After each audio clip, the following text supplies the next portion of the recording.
அஸ்ஸலாமு அலைக்குங்க. ஹாய். இன்றைக்கி வந்து பாப்போரோட ரெசிபி தான் போடுறேன். பாப்போவருக்கு வந்து ஃபஸ்ட்டு 1 கப் மைதா, கிராமில் இருக்கிற 159 gram, 1 pinch salt, 1 gram salt, 2 பெரிய முட்டை எடுத்துக்கோங்க.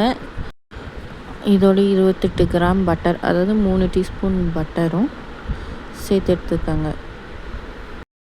இதோட 1 கப் பாலும் எடுத்து எல்லாத்தையும் நல்லா ஒரு மில்க் ஷேக் பதம் வர அளவுக்கு நல்லா பிளெண்ட் பண்ணி எடுத்துக்கோங்க.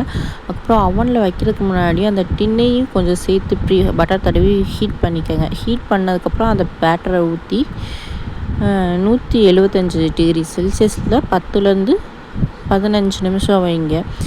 எனக்கு வந்து 70 டிகிரி தான் இருக்கும், 75 டிகிரி வைக்க முடியாது. அதனால் நான் 15 நிமிஷம் 75 டிகிரியில் வச்சு எடுத்துக்கிட்டேன். அதுக்கப்புறம் என்ன, அந்த பேனை எதுக்கு முன்னாடி வச்சு ஹீட் பண்ண சொல்கிறேன்னா, ஹீட் பண்ணலாட்டி ஃபுல்லாக அந்த பேன்லேயே ஒட்டிக்கிறது அந்த பேட்டர் அடுத்து வந்த பிறகு.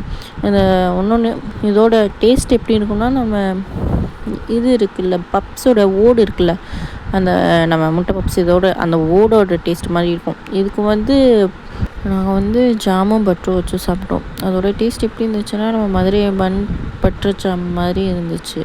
இதோட ரெசிபி உங்களுக்கு டிஃப்ரெண்ட்டாக தெரிஞ்சிச்சுன்னா ஒரு லைக் போட்டு போயிருங்க.